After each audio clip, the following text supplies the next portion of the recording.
আনোয়ার তুমি কার? একথা এখন ভারতীয় ফুটবল প্রেমীদের কাছে গরম টপিক। আজকের 2 আগস্ট শুক্রবার ছিল আনোয়ারকে নিয়ে এআইএফএফের প্লেয়ার স্ট্যাটাস কমিটির বৈঠক। সকাল থেকে সমস্ত ফুটবল প্রেমী মানুষেরা অধীর আগ্রহে অপেক্ষা করছিল যে কী সিদ্ধান্ত আসে বা কী সিদ্ধান্ত হয়। তবে যে সিদ্ধান্তই আসুক না কেন, এটা আমাদের প্রত্যেককেই মানতে হবে যে আনোয়ার বাংলাতেই খেলবে। আনোয়ার বাংলাতেই খেলবে, এই কথাটা বলার জন্য কোনো ফুটবল বিশেষজ্ঞ হওয়ার দরকার আছে বলে আমি মনে করি না।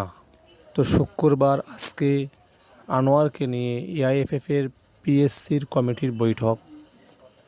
সেখানে PSC, Delhi FC, Mohun Bagan, super জায়েন্টের legal কাগজপত্রগুলো নিয়েছে, আনোয়ার আলীর বক্তব্যও নিয়েছে। আনোয়ার আলীর সিদ্ধান্ত ঝুলে রয়েছে, সামনের সপ্তাহ অবধি হয়তো লেগে যেতে পারে। যদি এর মধ্যে আনোয়ার ও মোহনবাগান ম্যানেজমেন্ট বৈঠক করে নেয়, তাহলে কারোর কিছু বলার নেই। কারণ একটা সিমটম পাওয়া যাচ্ছে যে কয়েকদিন আগে সঞ্জীব গোয়েঙ্কা স্যার আনোয়ার আলীর প্রশংসা করেছিলেন যে আনোয়ার আলী খুব মিষ্টি ছেলে, খুব ভালো ডিফেন্ডার, খুব ভালো মানুষ।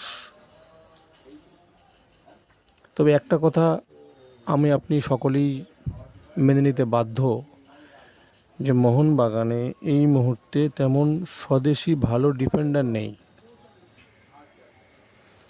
গত মরশুমে আনোয়ারের সঙ্গে খেলা হেক্টর ইউএস থেকে লাল হলুদ শিবির কিন্তু সই করিয়ে নিয়েছে।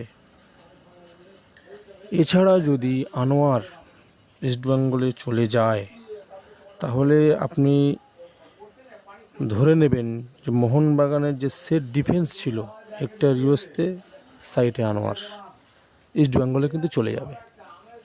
এটা মোহনবাগান ম্যানেজমেন্ট কোনো দিন মেনে নিতে পারবে না, বা মোহনবাগান সাপোর্টাররাও কোনো দিন মেনে নিতে পারবে না। এখন আনোয়ার যদি মোহনবাগানের সঙ্গে কথা বলে এনওসি চায়, যে মোহনবাগানে না থাকতে চায়, তাহলে মোহনবাগান হয়তো এনওসি দেওয়ার সময় শর্ত ঠুকে দিতে পারে যে আমি আপনাকে এনওসি দেবো, কিন্তু আপনাকে বাংলায় কোনো ক্লাবে খেলতে পারবেন না। হতে পারে, না হওয়ার কিছু নেই। তো এখন আমাদের সকলকে তাকিয়ে থাকতে হবে পিএসসির বৈঠকের যেদিন শুনানি করবে সেদিন।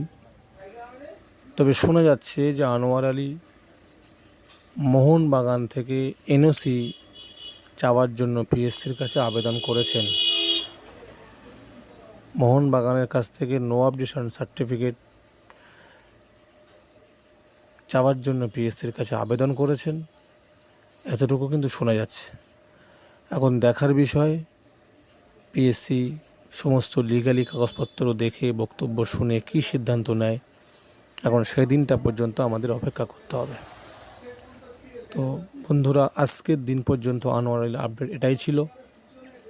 যদি ভিডিওটি ভালো লাগে একটা লাইক কমেন্ট করবেন, কী করা উচিত মোহনবাগান ম্যানেজমেন্টের, এবং আনোয়ার আলী কী করতে পারে এই বিষয়ে কমেন্ট করতে পারেন। আর যদি চ্যানেলটাকে ভালো লাগে, চ্যানেলটা সাবস্ক্রাইব করে পাশে থাকবেন সমস্ত ভিডিওর নোটিফিকেশন পাওয়ার জন্যে। যারা ভিডিওটি দেখছেন এবং দেখবেন, সকলকে ধন্যবাদ।